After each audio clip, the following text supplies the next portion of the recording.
Bienvenue sur Africa 24 dans cette nouvelle édition du Non-Stop Info. Voici les titres de l'actualité. Lancement de la campagne électorale pour la présidentielle du 29 juillet au Mali. Le dispositif de sûreté a été renforcé pour assurer la sécurité des 24 candidats en lice et des quelques millions d'électeurs appelés aux urnes. Retour sur la condamnation en appel le 6 juillet de deux anciens maires rwandais. La justice française les a reconnus coupables de génocide et de crimes contre l'humanité pour leur implication présumée dans le génocide Tutsi de 1994. Et au Gabon, l'instauration des mesures d'austérité engendrera des économies de 140 milliards de francs CFA dans la loi de finances rectificative de 2018. Ces bénéfices devraient participer à l'amélioration de la qualité de vie des Gabonais. Au Mali, la campagne électorale en vue de l'élection présidentielle du 29 juillet a démarré le 7 juillet. 24 candidats tentent d'accéder à la magistrature suprême, dont le président sortant, Ibrahim Boubacar Keïta. Le principal enjeu de ce scrutin est la sécurité. Un dispositif de sûreté renforcé a d'ailleurs été mis en place pour garantir des élections apaisées. Reportage de notre correspondant Mokhtar Bari. La campagne pour l'élection présidentielle malienne a démarré ce samedi 7 juillet 2018. Ils sont 24 candidats en liste, dont une femme. Cette première journée a servi aux différents états-majors des partis de préparer le lancement de leur premier meeting. C'est le cas du camp présidentiel, mais aussi de l'opposant Soumaïla Cissé qui prévoit une série de rassemblements. Nous avons une stratégie de porte en porte pour rentrer dans les familles, rentrer dans les commerces, échanger avec nos compatriotes, leur faire connaître davantage notre candidat qui est bien connu, leur faire connaître la vision de notre candidat et surtout le rôle réservé à chaque secteur dans son programme. Nous allons faire des grands rassemblements, les porte à porte aussi, et pourquoi pas se déplacer dans les arrondissements centraux, et nous rapprocher des électeurs, les parler des projets du président Ibeka, ce qu'il a eu à faire pendant les 5 ans et ce qui reste à faire pour les 5 ans à venir. Cette campagne électorale avait déjà commencé sur les réseaux sociaux à travers des publications parfois virulentes entre militants. Pour certains, les partis politiques doivent encadrer leurs sympathisants. Moi, j'aimerais que ça se passe dans toutes les bonnes conditions nécessaires, sans déploiement des forces physiques ni des armes blanches. Je conseille à tous les Maliens vraiment de faire leur choix. Bon, il ne faut pas qu'ils se tombent aux tentatives des gens qui leur donnent 1000 francs, 5000 francs, 10 000 francs pour aller faire un mauvais choix. Ça, c'est pas bon. Que tout le monde aille chercher leur carte d'électeur pour pouvoir voter massivement le 29 juillet prochain. Déjà, Bamako commence à revêtir les couleurs des candidats. La campagne, c'est aussi une occasion pour faire de bonnes affaires, notamment pour les sociétés de transport, davantage sollicitées par les militants. Deux anciens maires rwandais ont été condamnés en appel le 6 juillet par la Cour d'assises de Paris. La justice française reproche à Tito Barahira et à Octavien Nganzi leur implication présumée dans le génocide des Tutsis qui a frappé le Rwanda en 1994. Ils ont écopé de la réclusion criminelle à perpétuité, comme lors du verdict en première instance, une décision qu'ils contestent. Plus de précisions avec Badadjawe Adijatou.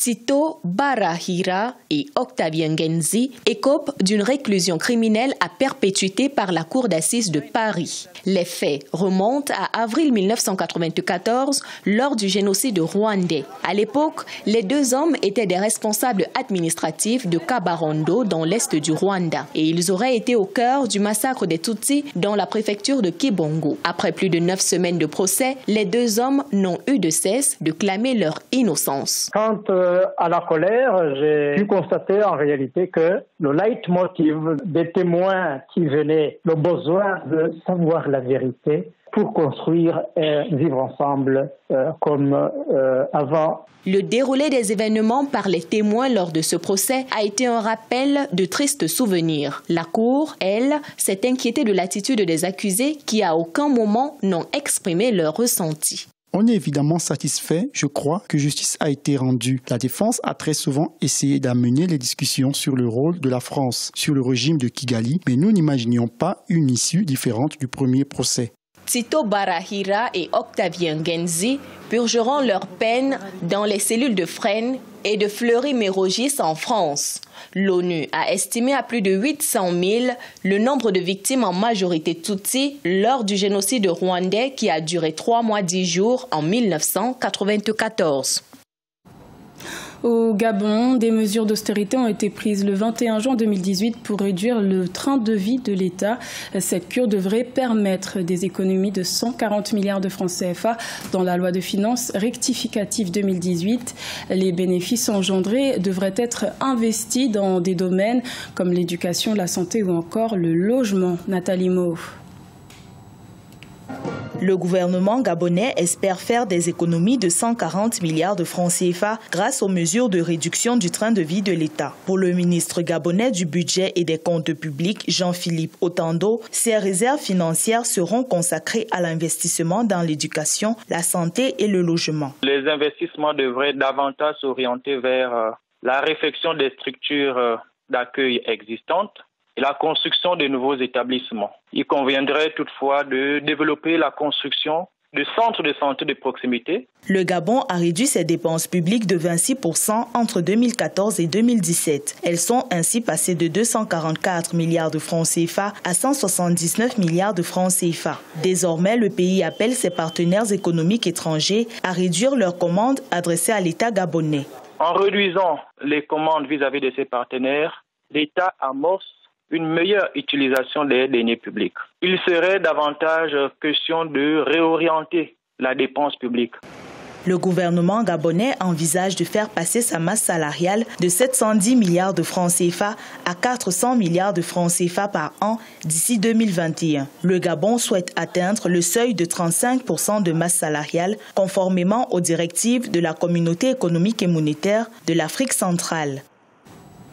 La capitale du Kenya, Nairobi, est connue pour être l'une des villes les plus congestionnées au monde. Elle se classe d'ailleurs au 5e rang mondial.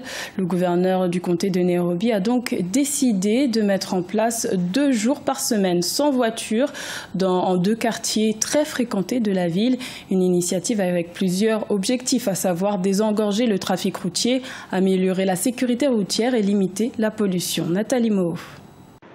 Les journées de mercredi et samedi, les automobiles n'auront plus le droit de circuler dans le centre-ville de Nairobi et le quartier Westlands. Nairobi est actuellement la première ville africaine la plus embouteillée, avec un temps moyen de 56,43 minutes passées sur les routes pour ses habitants. Cette mesure entreprise par les autorités du comté vise ainsi à fluidifier la circulation routière dans la capitale kenyane. Il y a les capteurs adaptés qui nous permettent de révéler et qui nous permettent de dire que le seuil est critique. En ce moment-là, on peut donc instaurer ces différentes journées. Avec un indice d'émission automobile de dioxyde de carbone de près de 7000 points à la mi-2018, le Kenya souhaite saisir cette menace pour réduire sa pollution. Pour ce faire, le gouvernement instruit l'introduction de 39 bus urbains au cours des 6 prochains mois. Une facilitation de transport pouvant diminuer de 40% la circulation des autobus privés, encore appelés matatus, très utilisés dans la ville. La mesure peut être préventive, oui. Mais ça peut déjà commencer à être une sonnette d'alarme qui peut commencer maintenant à attirer les consciences de sorte à ce qu'on puisse maintenant mettre des politiques qui peuvent, n'est-ce pas, influencer sur la qualité de l'air dans la ville de Nairobi. Les embouteillages coûtent 50 millions de dollars au comté de Nairobi tous les 2 jours. De plus, la mise en place des journées sans véhicule peut réduire la pollution de l'air de 20 à 78% selon les experts. Ce journal a été réalisé par l'ensemble de la rédaction. Merci de votre fidélité. Retrouvez dans un instant une nouvelle édition de l'information sur Africa 24.